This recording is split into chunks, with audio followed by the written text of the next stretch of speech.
আসসালামু আলাইকুম বন্ধুরা। তো কালের কণ্ঠের একটা নিউজ আমরা দেখলাম আজকে, সেটা হচ্ছে যে ২৬ ব্যাংকের খেলাপি ঋণ ৫% নিচে। যদিও ব্যাংক সংখ্যা আরো কম হইতো, সরকার রিশিডিউলিং এর দেওয়ার কারণে মোটামুটি ২৬টা ব্যাংক এসেছে। আসলে এই খেলাপি ঋণ বলতে কি বোঝায়, তাইলে আমরা কোন ব্যাংকগুলোকে টাকা জমা রাখবো, কোন ব্যাংকগুলোতে অ্যাকাউন্ট করব, আর শেয়ার বাজারে যদি বিনিয়োগ করতে চাই কোন ব্যাংকগুলোতে কি আমরা করতে পারি দীর্ঘমেয়াদের জন্য। তো এই রিপোর্ট যদি আমরা পড়ার চেষ্টা করি, এক্ষেত্রে আমরা যেটা দেখি যে বাংলাদেশ ব্যাংকের তথ্য বলছে বাংলাদেশে বর্তমানে সরকারি মালিকানাধীন ৬টা বাণিজ্যিক ব্যাংক আছে, সোনালী, রূপালী, জনতা, অগ্রণী, এবং ৩টা বিশেষায়িত ব্যাংক আছে। এইগুলার খেলাপি ঋণের হার সবচেয়ে বেশি। তার মানে সরকারি খাতের ব্যাংকগুলার খেলাপি ঋণ সবচেয়ে বেশি। এর বাইরে যদি আমরা বেসরকারি ব্যাংকগুলা যদি দেখি, ৪৩টা ব্যাংক আছে, এগুলোর মধ্যে 18টার খেলাপি ঋণের হার ৫%-এর নিচে।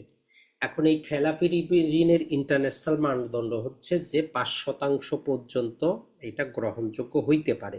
৫-এর বেশি গেলে ব্যাংকটা ঝুঁকিপূর্ণ, ১০-এর বেশি গেলে ব্যাংকটা অতি ঝুঁকিপূর্ণ। আর শেয়ার বাজারেও যারা বিনিয়োগ করতে চান তাদের জন্য এটা গুরুত্বপূর্ণ, কারণ 10%-এর বেশি খেলাপি ঋণ হলে ওই কোম্পানি ডিভিডেন্ড দিতে পারবে না যতই লাভ করুক। তো এর জন্য আপনি যে ব্যাংকে বিনিয়োগ করবেন, আপনি তো ডিভিডেন্ড চান। তো এর জন্য সেফটি হিসাবে আমরা কি করতে পারি, যে খেলাপি ঋণের হার ৫%-এর নিচে আসে, তাহলে ওইগুলোর শেয়ার কিনবো, ওই কোম্পানিগুলোতে বিনিয়োগ করব, ওই কোম্পানিগুলোতে সেভিং অ্যাকাউন্ট, কারেন্ট অ্যাকাউন্ট করব। তাহলে কি হবে, আপনার টাকা আটকাবে না। এখন যদি আমরা দেখার চেষ্টা করি যে বিদেশি মালিকানার যে কয়েকটা ব্যাংক আছে ওগুলার 1%-এর কম। তো এখানে প্রায় অনেকগুলা ব্যাংক দেওয়া আছে, তো আমরা এখান থেকে শুধুমাত্র যেগুলো শেয়ার বাজারের সাথে রিলেটেড ওই কয়েকটা কোম্পানিকে আমরা পৃথক করে নেই, এবং এইখানে আমরা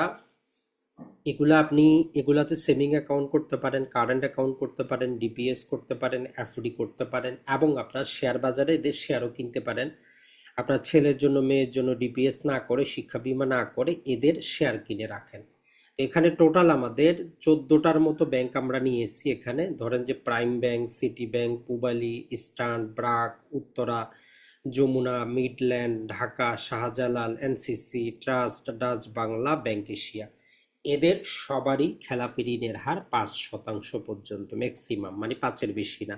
তাহলে এই 14টা ব্যাংকের যে কোনো ব্যাংকে আপনি অ্যাকাউন্ট করতে পারেন, এফডি করতে পারেন, ব্যাংক আপনার কি হবে না, এই কন্ডিশন বলতেছে যে তারা আপনার রিটার্ন আপনাকে দিবে। এখন আপনার যেইটা খুশি সেটাতে করবেন। এটা ছিল যারা সেভিং অ্যাকাউন্ট, কারেন্ট করবেন। এখন কথাটা হচ্ছে যে আপনি যদি শেয়ার বাজারে শেয়ার কিনতে চান, তাহলে আমরা প্রথম 6টাকে সিলেক্ট করে দেই।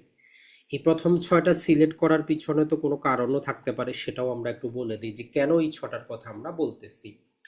১ নম্বর কন্ডিশন, তাইলে বুঝলেন যে ব্যাংকের ক্ষেত্রে যেহেতু ব্যাংকের গ্রাহকের আস্থা, গ্রাহকের ডিপোজিটটাই কিন্তু প্রকৃত মূলধন। আপনি টাকা জমা রাখেন, ব্যাংক সেটা আরেকজনকে লোন দেয়। আপনার কাছ থেকে হয়তো ৬%-এ ব্যাংক আপনাকে সুদ দেয়, ব্যাংক সেটা ১০%, ১২%-এ আরেকজনকে দেয়। মাঝখানে যে মধ্যবর্তী স্প্রেড, সেটাই ব্যাংকের লাভ। এটা ছাড়া নানা প্রকার সার্ভিস চার্জ, এলসি চার্জ, নানা প্রকার ফি তো আসছেই। তাহলে ১ নম্বর কন্ডিশনে আমরা যখন এনপিএল এ যাব, নন পারফর্মিং যে লোন আছে এগুলো ৫%-এর কমে হইলে ব্যাংকটা ইন্টারন্যাশনাল মান অনুযায়ী ভালো। তাইলে দেখেন প্রাইম ব্যাংকের ২%-এর নিচে, সিটি ব্যাংকের মোটামুটি 2.13, পূবালী 2.14, ইস্টার্নের 2.24, ব্রাকেট 2.28, উত্তরা 3.72। তাহলে ১ নম্বর ক্রাইটেরিয়াটা ফুলফিল করতেছে যে এই ৬টা ব্যাংক আমি কি করতে পারি, বিনিয়োগ করতে পারি ইন্টারন্যাশনাল মানের, এবং এরা ডিভিডেন্ড দিতে পারবে, কারণ এদেরটা 10%-এর কমে আছে। ২ নম্বরটা হচ্ছে যারা এই ধরেন যে আপনি প্রাইম ব্যাংকের মালিক, টোটাল প্রাইম ব্যাংকটা আপনার, সিটি ব্যাংকটা আপনার, আপনি একক মালিকানা। গত 5 বছরে যদি আমরা দেখি, তাহলে যাবতীয় খরচাপাতি সবকিছু বাদ দিয়ে এই ব্যাংকটা তার প্রকৃত মালিককে 14% দিতে পারছে প্রাইম ব্যাংক, 17% দিতে পারছে সিটি ব্যাংক, 13% দিতে পারছে পূবালী ব্যাংক, 15% দিতে পারছে ইস্টার্ন ব্যাংক, এবং 9% দিতে পারছে ব্রাক, এবং 14% দিতে পারছে উত্তরা ব্যাংক। তো এটা গেল তার আর ও ই।